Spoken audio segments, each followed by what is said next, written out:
It was a sobering first full week of the new year, marked by soaring COVID infections, miserable weather in most of the country, and painful memories evoked by the first anniversary of the January 6th insurrection.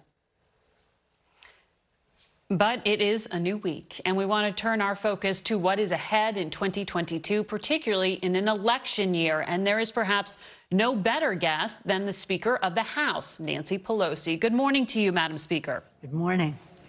Good morning to you, and Happy New Year. A Happy New Year. I don't think any of us wanted to start with this Omicron surge that we are seeing happen. And I know in Congress you are seeing infection spike as well. N95 masks now being given to staff. How will this surge impact the work that you are able to do in the coming weeks? Well, before I go into that, I just want to say that I come here on this Sunday morning, fresh from the service, celebrating the life of Majority Leader Harry Reid. Two presidents of the United States spoke, the leadership of the Congress, the vice president was there, governors, everyone. But nothing was as eloquent than the voices of his children who spoke about their father. So being here on the Senate side, I have to begin by praising and remembering Harry Reid. COVID is the center of it all. It's about the health of the American people, of course, but it's also about its impact on our economy, the education of our children, the safety of everyone at work or in school. I look forward to our taking advantage of advances in science on this, that there is a pill that will be able to intervene in early stages, and we want to have the resources available to do that. The issues before the Supreme Court will be very important. Two cases there, one about healthcare workers, one about the president's mandate for going beyond healthcare workers. So there's a good deal, whether it's legislation for more resources, whether it's the court's decision and the rest.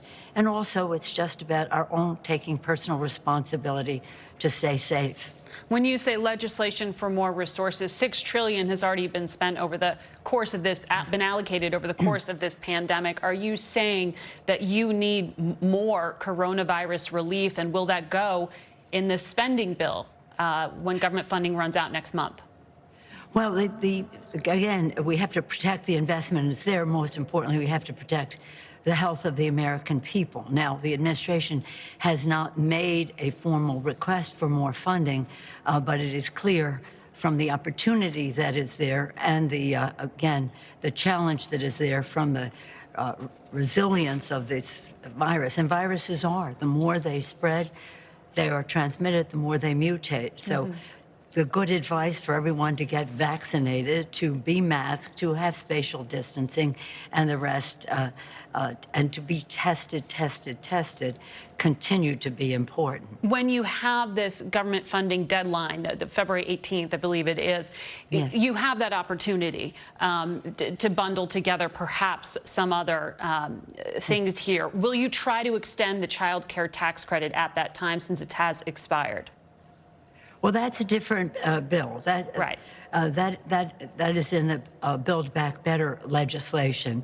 In the appropriations bill, which is to keep government open, we are in those negotiations now under leadership in our House of Rosa DeLauro, our distinguished chair of the Appropriations Committee, and we must find a solution. Now, I'm an appropriator. That's my culture in Congress, appropriations and intelligence, and I believe that left to their own devices on both sides of the aisle, the appropriators can get the job done. Something like additional funding can be in there. It can be fenced off for emergency, as would be COVID. Right. The child tax credit, we have to have that fight, that discussion in the Build Back Better legislation. So you won't be pulling that out as any kind of standalone or any kind of attachment at this point? Well, I would hope to, but in order to do this, in order to pass the Build Back Better, it's under reconciliation. We only need 51 votes. The bill that is the reconciliation, appropriations bill requires 60 votes Right. in the Senate. well, So we have to do what is possible there. Right. Well, Senator Manchin has made clear it's not possible at this point. It sounds like you are trying to revive those talks. Where is that? Have you spoken to the senator? Well, I have spoken to the senator over time. I do think there's an agreement to be reached.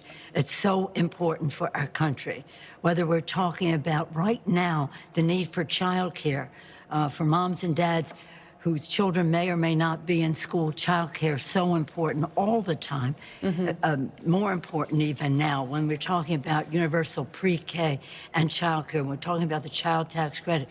We're talking about home health care. Right. All of those things, expand the Affordable Care Act to include those who were not expanded under Medicaid in some of those states. But in addition to that, we see weather, and that weather is telling us that we must do what is in the bill to address the climate crisis, which is causing so many unusual natural disasters, not all of them from climate, but exacerbated by it. Well, the White House is putting its shoulder behind this push for voting rights and election law versus Build Back Better in the coming days at least. I want to ask you, when you look around the country, there are many states that are changing their own election laws. And it could increase the chance for partisan interference when it comes to certifying an election outcome. Have you thought about that scenario for these midterm races? Would you commit to seating an elected person if their election is not certified in the state that they are elected out of? I mean, regardless of the outcome, will you seat them? Well, first, let's get the bill passed. I think that the order of things is very appropriate. There's nothing more important for us to do than protect our Constitution and our democracy. What the Republicans are doing across the country is really a legislative continuation of what they did on January 6th, which is to undermine our democracy, to undermine the integrity of our elections, to undermine the voting power, which is the essence of a democracy. So we have to do that bill. There is no more important bill that enables us to support and defend the Constitution of the United States. There are not the votes in the Senate for that at this point. So well, we just have to keep working on that. But have you just have to keep working. Have you thought about that scenario? Because it is a potential scenario for these upcoming races where you have this dispute at the state level. How will you handle that? Well, it isn't a question of how we will handle something a year from now. What is important right now is how we protect and defend the Constitution and the voting rights. What they are doing, and you pointed out very clearly, and I thank you for that, that they are not only suppressing the vote, they are nullifying elections, saying, well, it doesn't matter who gets more votes, it matters who the three people we appoint to analyze that, what they decide. We cannot let that happen. And in this legislation, thank you for taking us down this path. In this legislation, there are stiffened penalties for what they are doing to election officials, what they are doing and threatening elected officials. This is a very major threat on our democracy. This legislation is the most important, and we have to keep working in order to get the job done. Because it is as vital as any legislation we could ever pass. And we are going to be talking about election integrity later in the program. Thank you very much, Madam Speaker, for your time this morning. It was my pleasure to be with you. Happy New Year to you. Happy New Year.